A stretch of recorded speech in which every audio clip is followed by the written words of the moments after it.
Good evening. I am making this video for my patrons. And I say patrons because I don't care for follows or subscribes. Because what I need is for people who believe in my work and believe in my future and align in the vision that I have and support my work. And so, to share a little bit more about myself, my name is Alex, and I am a freelance videographer. I've been doing productions for the last 12 years professionally. So from 2014 to this year, which is 2026. 12 years, and I've worked on a variety of, for a variety of creators and brands and organizations, and it's been a really great journey. Something I want to share is that it has always been on my heart to do something more. And I believe that something more is the simplest way to put it is food. In 2016, I had just finished school at UC Irvine.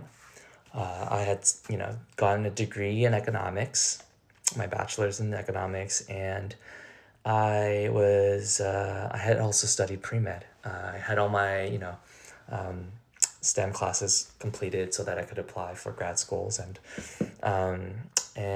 I ultimately decided after my final microbiology class and after having done all my clinical hours, I decided, hey, let's just do video production full time because I need to pay the bills, and I was going to school full time as well as working full time, and my video production business had been taken off.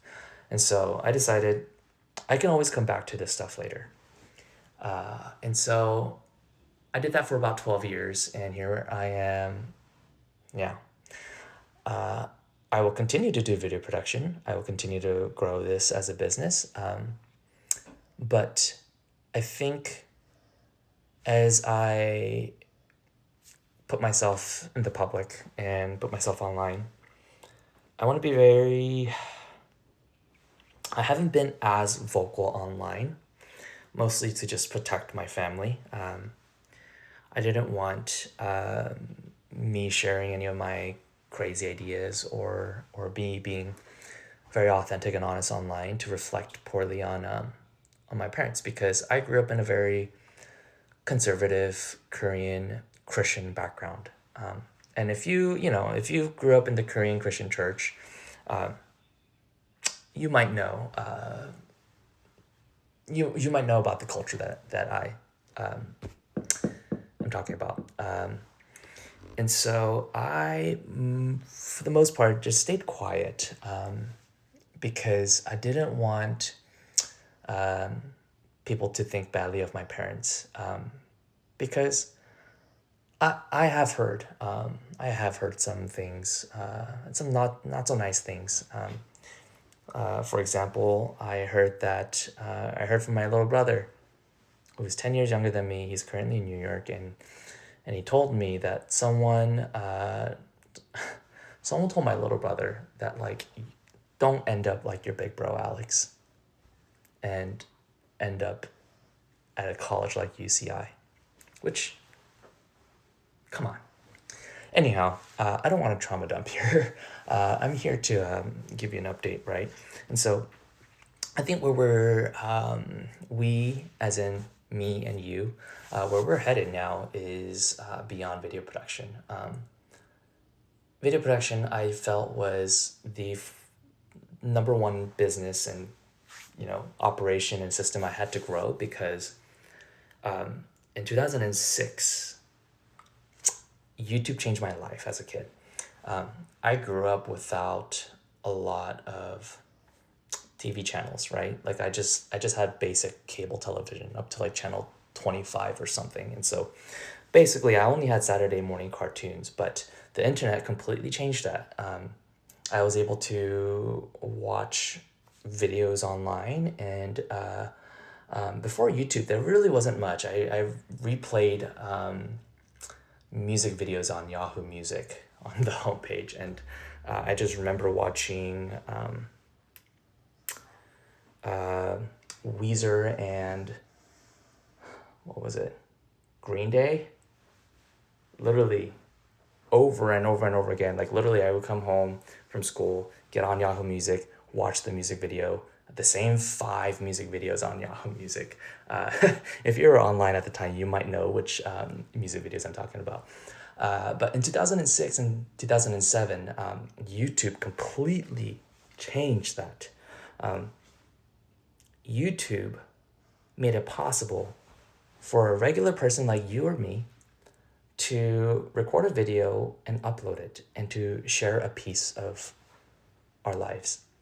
And so as a kid, I was fascinated, like, hey, I don't have to wait till Saturday morning to watch my cartoons on Channel 5, like Pokemon, Yu-Gi-Oh! I could just go on YouTube and watch videos made from, home videos at any moment in time. And what was really, really encouraging in this era of YouTube in the early days was that some of the earliest creators were Asian American. And I am so grateful for this first generation of creators, many of who I have gotten to know in my work in the social media industry. And the reason why representation is so important is because systems of oppression rely on the silencing of voices. And what I mean by that is when you erase culture, when you erase and you silence communities, like marginalized communities, they become it's very hard for those communities to move forward and to progress in society, because it's not so much about me as a kid seeing another Asian dude on screen doing, like, making silly YouTube videos and like eventually land deals and sponsorships. It's not about like seeing that someone sorry, a part of it is that. A part of it is like seeing like someone like you like achieve a certain level of success. The more important thing is that they leave behind a blueprint.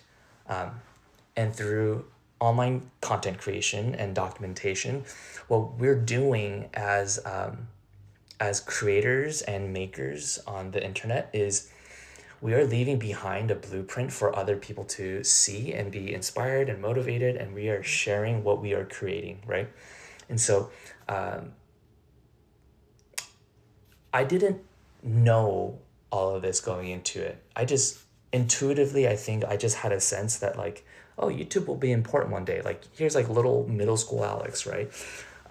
Because here's how I had to learn how to do anything before YouTube. I had to scour the internet, dig through pages and pages of forums, sift through all the bad advice and all these like grown men talking on these forums about like, I just bought another guitar, wife is mad. Or I don't know, I would just go through so many forums to learn any piece of information, and it was a while before you got anything actually practical. And before forums, we just had books, right? And so with books, you have to have a level of literacy, and you also have to have the free time to read a book, and you also have to have access to it. For me, growing up, the public library was my best friend. I spent a lot of time at the public library. I will not lie and say that I read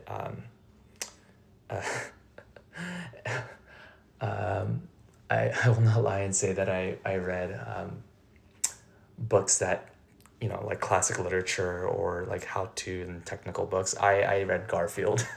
I read Captain Underpants and a bunch of just like stories and comics and graphic novels, and just like I loved it. I loved the visual medium. And so but I think that kind of nurtured in me a love for books and documentation. And so fast forward to high school and middle school too, but we had a Borders, RIP Borders, but we had a Borders that I would frequently visit. I would just ask my dad, Dad, can you take me to the mall? I want to go to Borders. And at first it was so that I could read I would pick up, Naruto and Bleach and all the manga. Because at the time, to buy these, mangas was very expensive, and the public library didn't have Japanese mangas. And so I, asked my dad to let me just drop me off, and I would just read in the aisles without ever paying for books. But eventually, I found my way to some of the more educational books, things that taught you how to, I don't know, build things or to grow things or to like just everything. You realize you go down a bookstore and you realize there's so much, there's a wealth of knowledge and information. And why I share that is that YouTube became that. I no longer had to spend an entire day asking my dad to drive me to our local mall so that I can go to Borders and spend hours and hours reading, sifting through books and reading. I could now search up exactly what I wanted to learn and watch so many endless YouTube videos on how to do that exact thing. And so this was, between 2006 and 2012, right? So a lot of the things I learned, I just learned on YouTube. And that is probably the experience for many of my peers. I don't think I'm special or unique. But this was a very, those years were, you know, it was very interesting as YouTube. There was just, or in the early days, there was just no money in it. And so to say that you were a YouTuber or to say that you were going to be a I don't think content creator was even like a term that we really used back then. But to say that you were going to be a YouTuber, what did that even mean? Like people, when you said that, people would be like, oh, like you can make money doing that? And my response was, I don't know. Like, I think. Like the only way I knew how to make money on YouTube was to like, for me, it was making music cover videos with my friends, and then hope that one day I would get big enough as an artist to be asked to perform at a benefit concert at a high school or at a college, for some club, and get paid some money to do that. And that was a blueprint. That was a blueprint that at the time the Asian American artists had left behind, right? Like I'm thinking about like AJ Raphael, David Choi, Kathy Wynn, Jenny Suk, and just many, there's so many Asian American artists that I didn't name either. And so, you know, you can imagine though the disappointment in my dad when I told him that I am not gonna pursue medical, like a career or a profession, but that I will, I'm just gonna see where this will take me if I decide to, I don't know. I straight up told him like, Dad, I'm gonna go make videos, and I don't know how I'm going to find a way to pay for things, but like I just feel like I really want to do this, and I think it's really important, and I don't know, I'll figure it out. And it's safe to say that in 2026, social media is more important than ever before. Not because, and I believe social media is important because of this simple one simple fact. It empowers any individual with access to a computer device and the internet to make something and publish it. Now, if you look at the whole track of humanity, humans have only been interested historically in two things. Well, many things, but the two things that I continuously see that eventually leads to massive technological advances and shifts in culture and the world as we know it is information and productivity in the form of efficiency, really, right? So from the beginning of time, humans have invented tools. We invented stone tools, bronze tools, iron tools, metal tools, invented the wheel. We invented many more things to help us with hunting, gathering, building, agriculture, eventually steam engine, to now machines and everything that we have today, right? And then on the other hand, we have, what was I saying?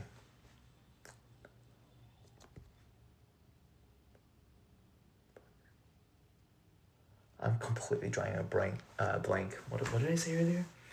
We had productivity, and then we have, information. Information and access to information. So we have the development of language. We have the development of writing, the earliest forms of writing, which I believe is cuneiform. Dates all the way back to, I believe, Mesopotamia, Egypt. I am sort of getting my history mixed up here. And eventually we see the invention of papyrus, paper.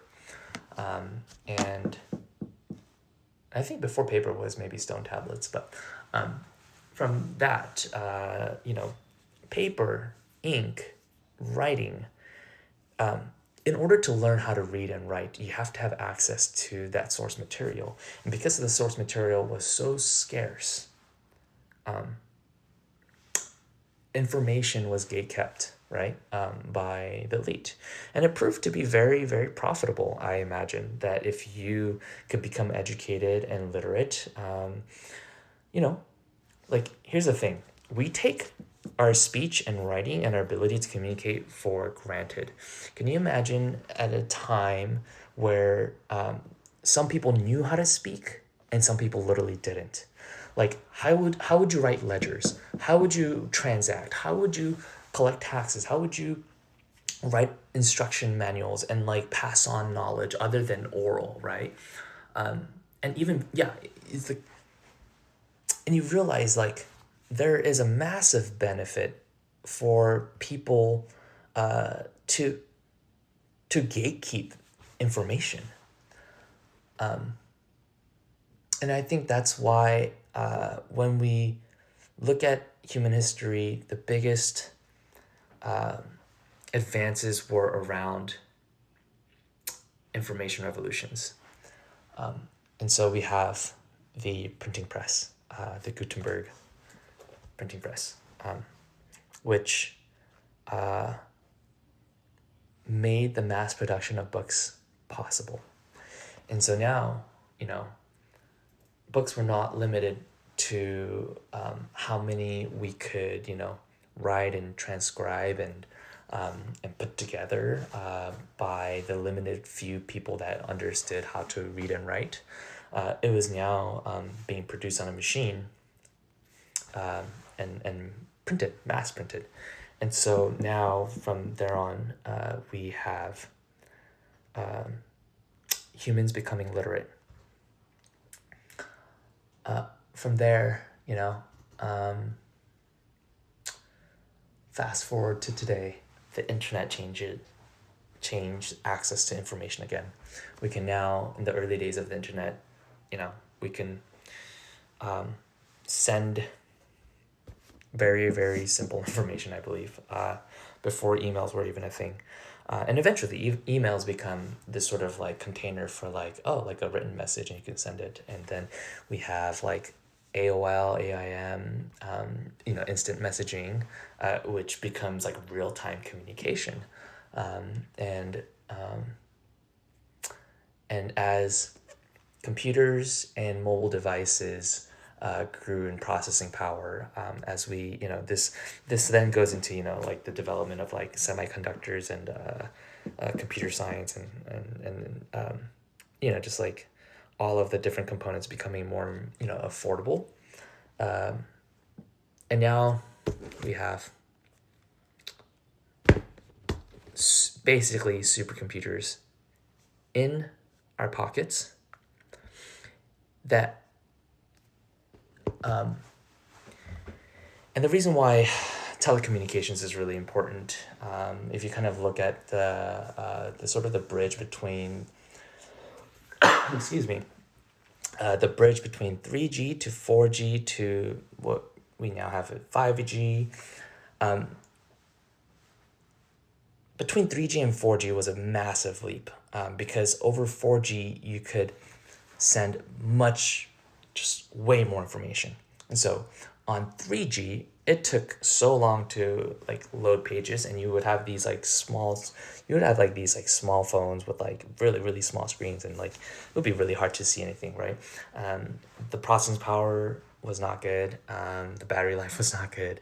And so, but it was good for like, texting, and eventually, you'd be able to take photos and send, and eventually we had, just like internet browsers on mobile phones.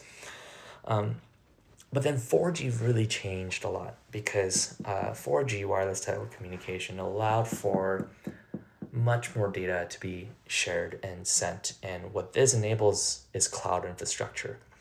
And so cloud infrastructure is important, because now you're no longer bound to memory. You're no longer bound to, say, even just the capabilities of like a phone, right? So, we're moving towards a world, right now you look at sort of like the computer chips and, what's being developed, even in Apple's technology.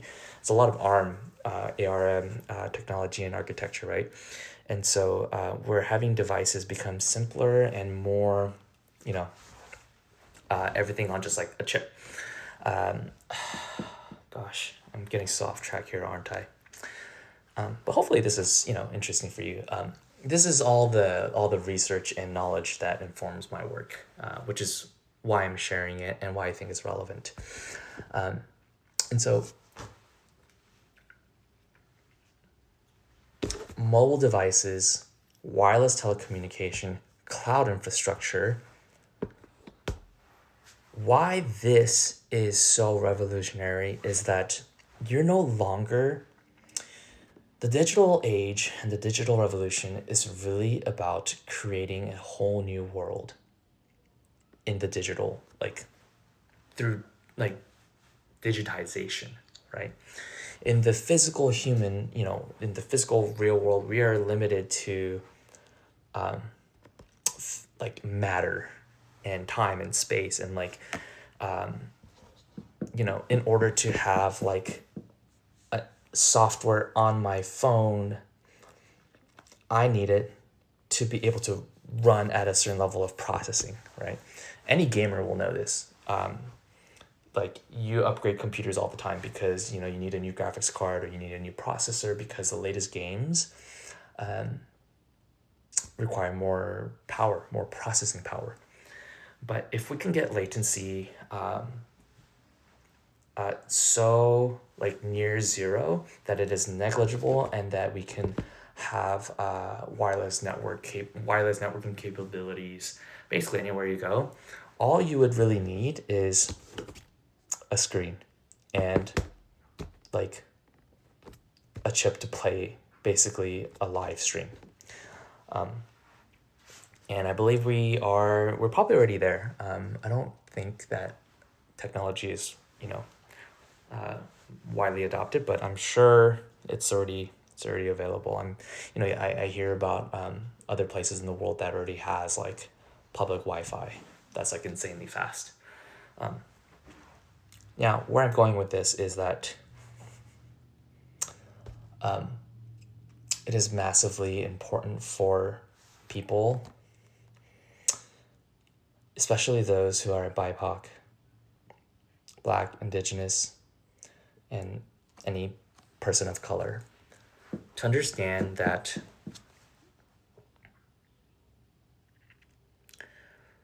the world has not been fair. I think we grow up believing that the world is fair and believing that it is a meritocracy, and it is, and in some ways, yes, it is a meritocracy. Like the more hard work you put in, the further you can go.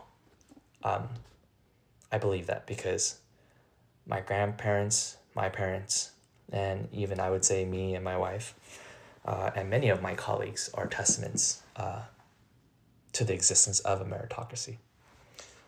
But I think it would we would be only telling the half truth if we didn't acknowledge that there are still systems of oppression, and that the system clearly favors some people. And that's not to say woe is me or to be resentful. I don't think that's it at all. But I think it's, you're not in control of who your parents are. You're not in control of what community or what zip code you were born in. You're not in control of what school you go to, the friends you meet, the teachers you have. There's a lot of variables in any one person's given life that will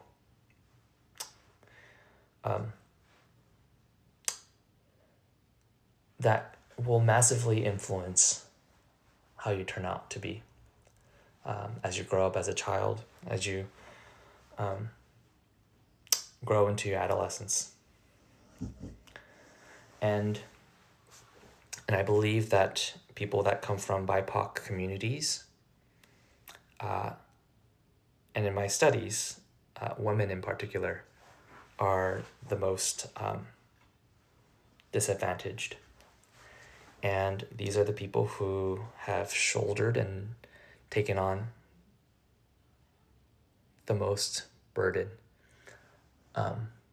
to build society as we know it here in America, in land that I believe was stolen from indigenous people and forcibly taken from them. And so, yes,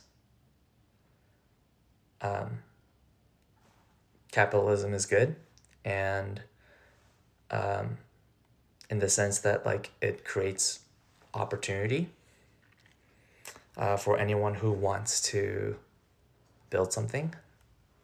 I will never take that for granted, that anyone in America can start a business today. And I will not take for granted, especially now, our constitutional rights, especially our freedom of speech, and our freedom to like say what we want, because there are definitely places in the world where you can't just say whatever you want. You'll be taken out. I'm sorry, I don't mean to make light of that, or I did not mean to laugh. And so I wrote an article on my Patreon that talks about capitalism through a story of garlic bread. If you're interested, I will try to remember to leave it in the description or in the comments, and you can go read it. But it talks about how we started off as farmers and eventually have, you know, and eventually we've built capitalistic systems to make garlic bread. And I don't think capitalism itself is inherently evil. Capitalism, after all, is just a set of rules, parameters. It's an economic system. And systems in general, I haven't done enough research and study into this, but systems are, I believe, inherently neutral. It is the people who use it that will that ultimately decide, is this a system that benefits all, and that is an equitable system that shares progress amongst all the participants, or is it a system that favors a few and takes advantage?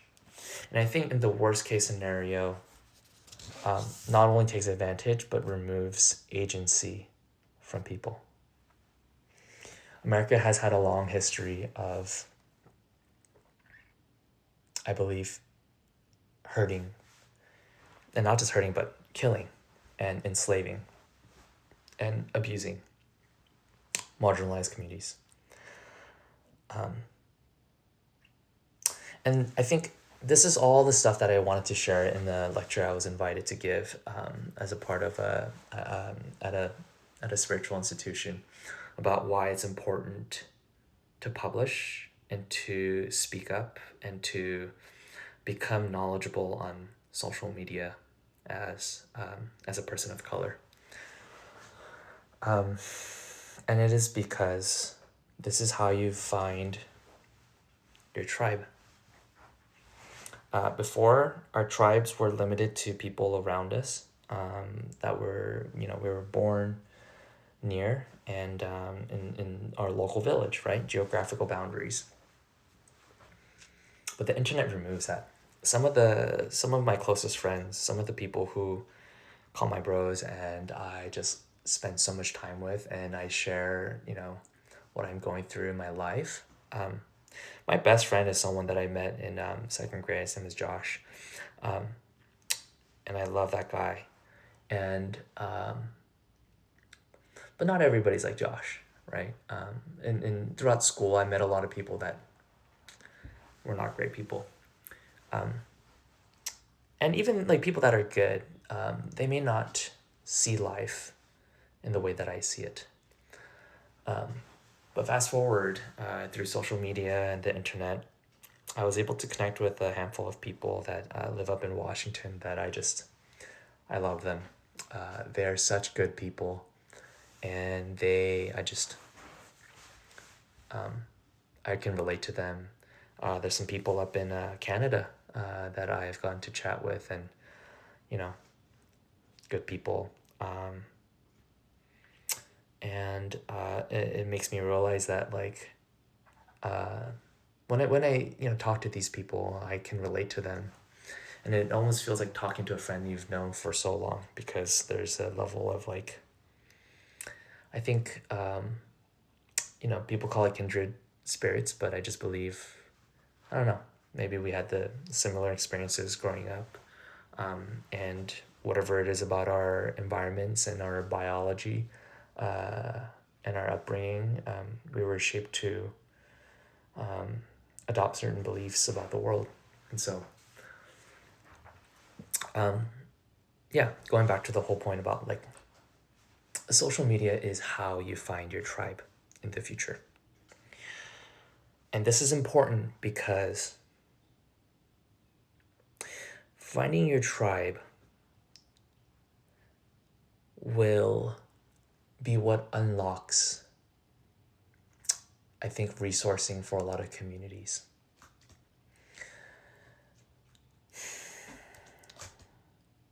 I don't want to get into this video, but at some point, America, we moved away from a productivity-based economy into an asset ownership economy.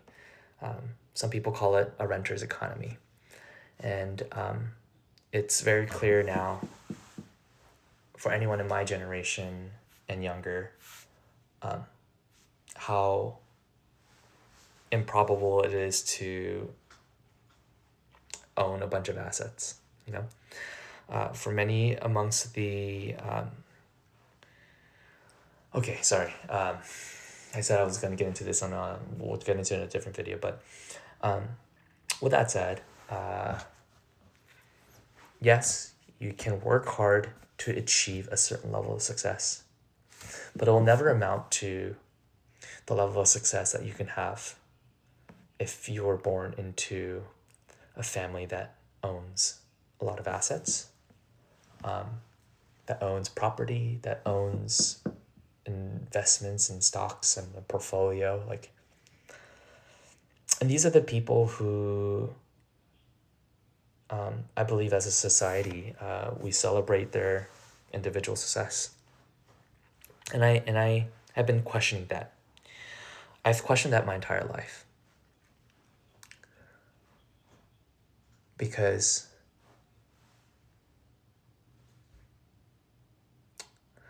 I grew up in church and I was taught Bible verses. And I was taught about a man, about a God who came to earth as a man. His name was Jesus. And he walked this earth, worked as a very, very humble carpenter. And in his 30s, he had a few years of his, had a few years to do ministry. And he essentially did life with his, band of 12 bros, his disciples. And he didn't preach about owning assets. He didn't preach about having fame or power. He preached about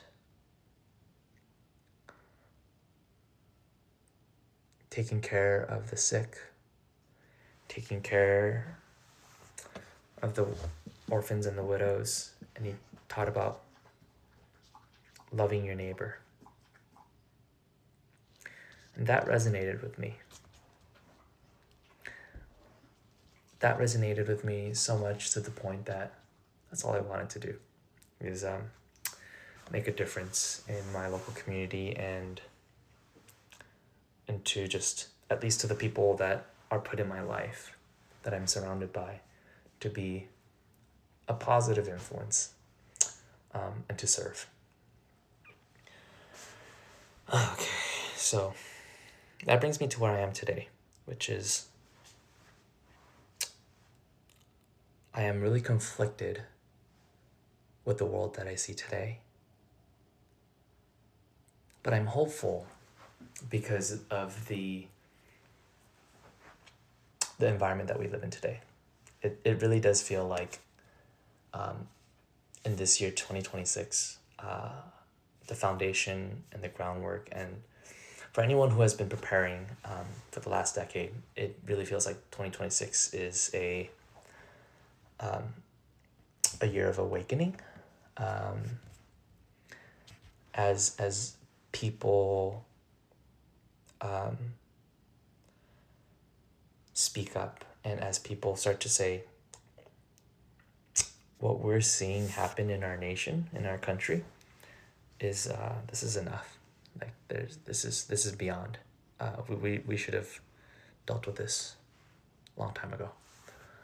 And so I believe starting from this year onwards, we're going to see many, many more leaders step into this space of social media. But more important than social media is the work that you do as a creator and a maker. And I can, I think I will, take another video to elaborate on this, because this is getting to be already 40 minutes. But if you've listened to my video this long, I want to say thank you. Thank you for your time. It's not easy to listen to some random stranger on the internet talk for 40 minutes about whatever is going on in his mind. I get it. Like, even what I was talking to a colleague of mine, and he was saying how, most people are just worried about their 9 to 5. And I get it. I get it.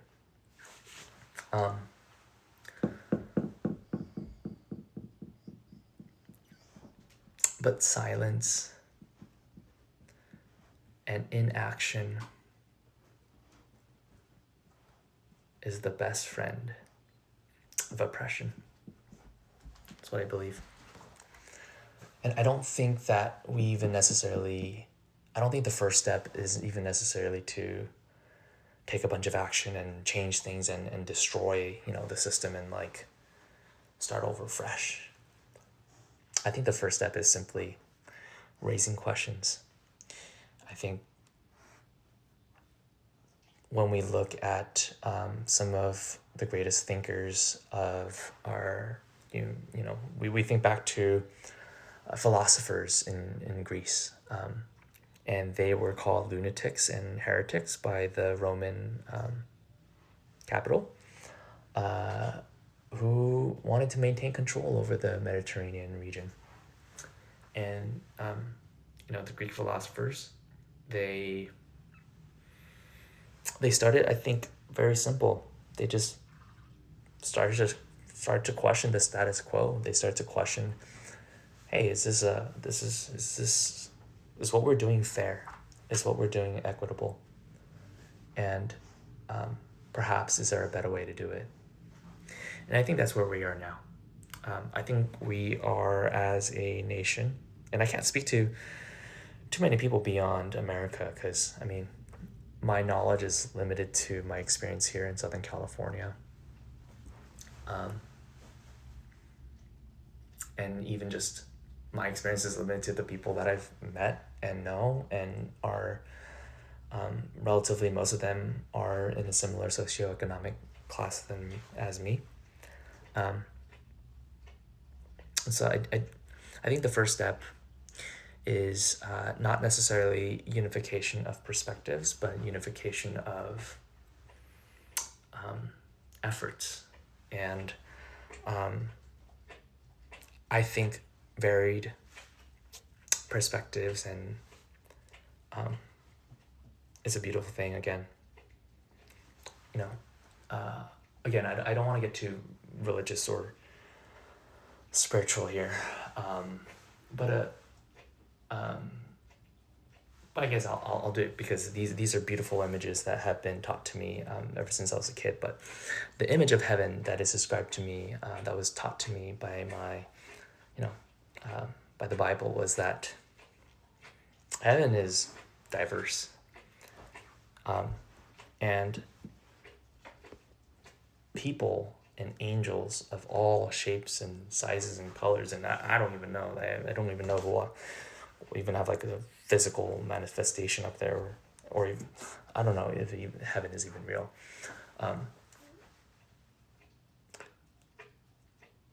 But the heaven that I was taught in church is diverse. It is not monolithic. It is not Eurocentric, but it is full of all types of people. And when we say the Lord's Prayer, there is a part of the prayer that is so profound to me. On earth as it is in heaven. And I wonder if maybe if there is a creator out there, if there is a God, and if Jesus is truly God, the Lord incarnate, that came down onto earth as in the form of a man, and taught about these things and to teach us these lessons. I think it would be a beautiful thing to see and to create a small glimpse of heaven here on earth, where there is rest and the end of suffering.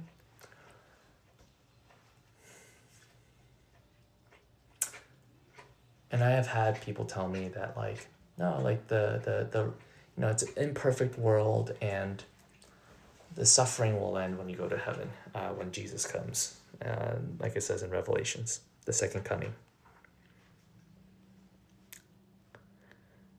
But I don't know. I wonder if it's so bad to maybe hope that we can, as humans, create a community that feels right,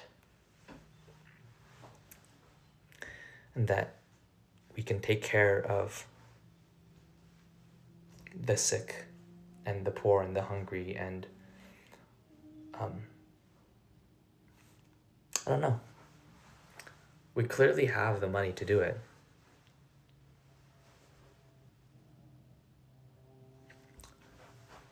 And how much profit do people need?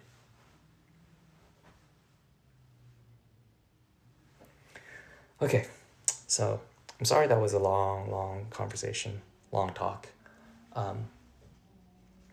But if you are curious about my work, please make your presence known.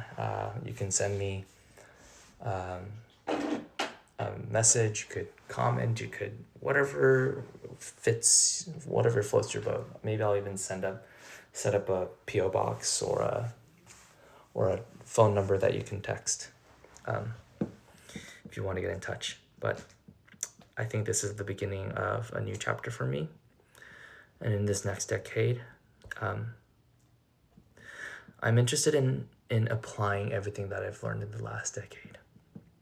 I think video production and storytelling will be a key component of all this, which is why this is the first business that I started and built. But from here on out, in addition to video production, it's really about, I think, finding the right partners, the right founders, the right builders, people who are going to build the future.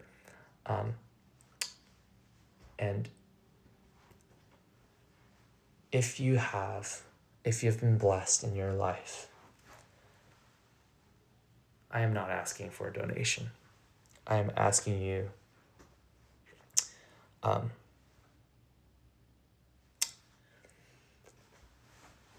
think about what world you want to create. And through whatever means you have, to support and to fund the next generation of builders. I am very encouraged when I see people from Gen Z and Gen Alpha. I think a lot of older people see them as like, oh, they're just so highly distractible, or they have no work ethic. Maybe that's true. But I see people of all generations that have very little attention span and low work ethic. It's not a generational issue. But I think Gen Alpha, Gen Z, because they've grown up with the internet and social media and access to information that even me, a part of the millennial generation, did not grow up with. We talk about the 90s kids being kind of like the last, kids that experienced like the before and after of like digital and pre-digital era. But I'm hopeful for this new future of leaders. And I think right now it's more important than ever to put your your time, your experience, and your dollars to work.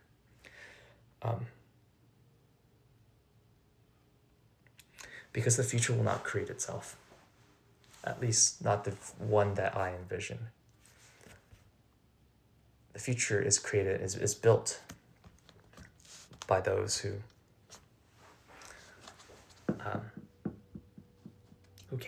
have the means to do so.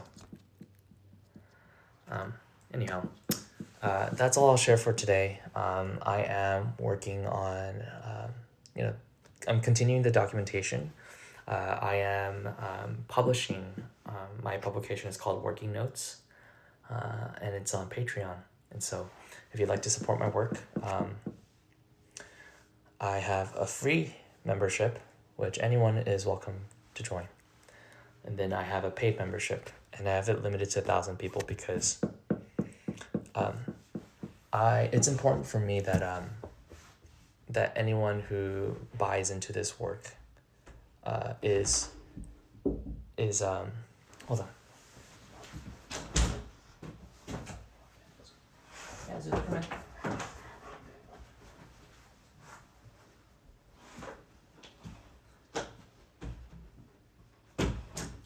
All right, sorry, I really need to end it here, but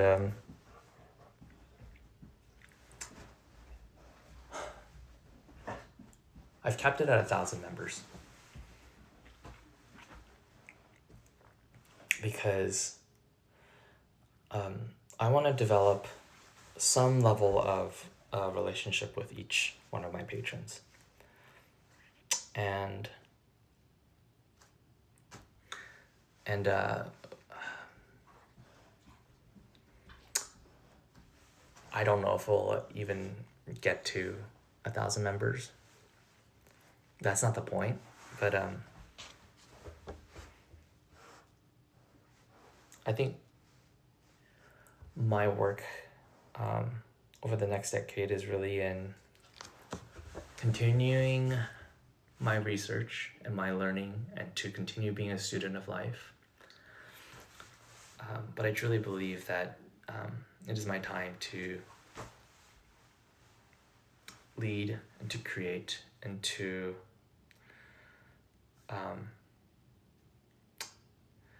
empower a lot of other creators and makers and founders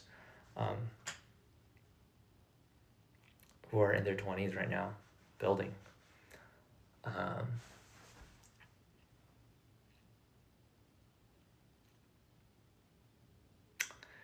And so, yeah, it's going to be a long journey, and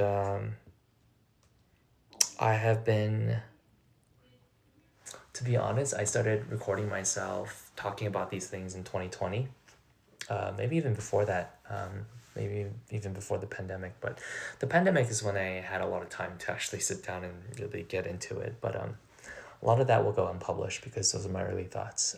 This is what I was able to share with you unscripted in the last hour was the culmination of my observation and my research and what I've learned.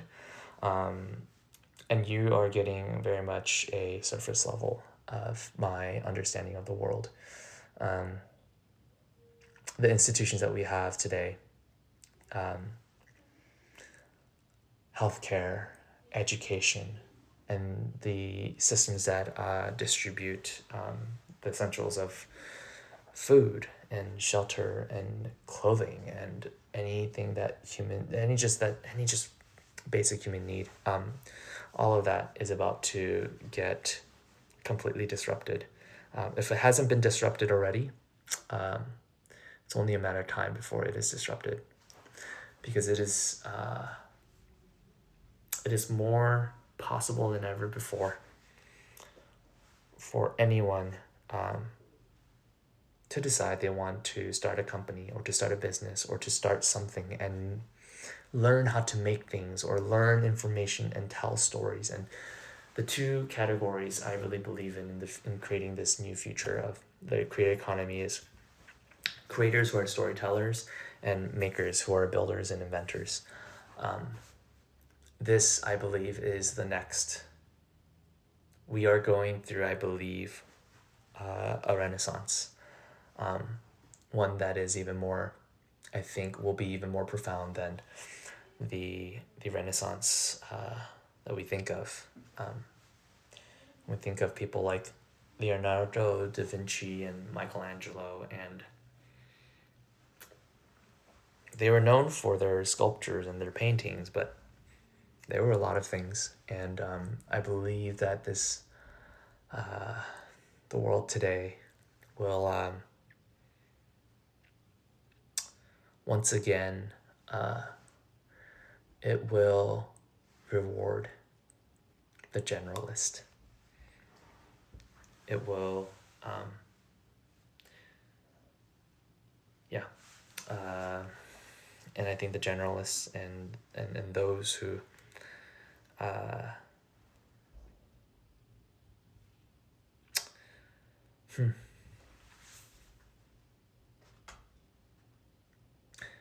yeah, I just think that it's more possible to build your own thing.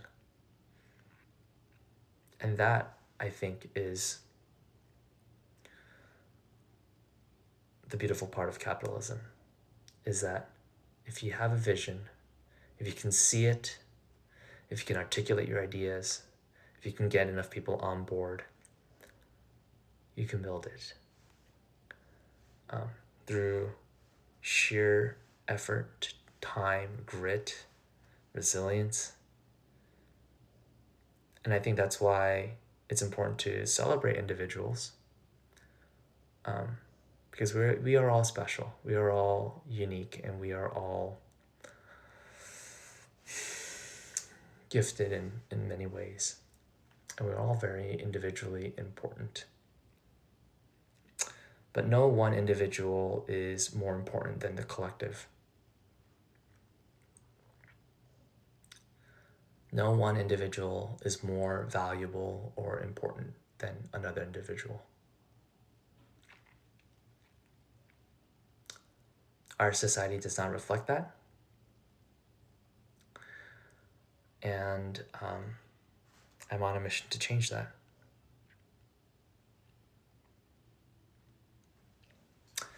All right. Well, thank you so much for tuning in. And again, I just really appreciate you being here.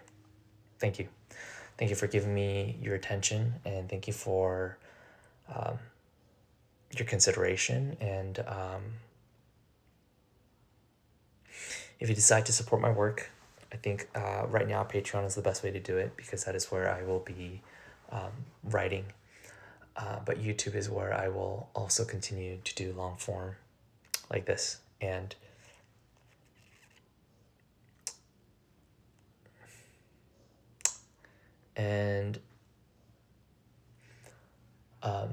I will, everything that I put out will be my thoughts. Or it may be a curation and something that I feel that is well written by someone else or published by someone else. And then maybe I'll add my thoughts to it. But I believe my work is in figuring out, along with many other people in this industry, how we move forward as people. So, okay, I hope you have a good rest of your week, and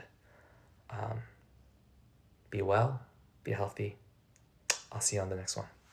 Peace.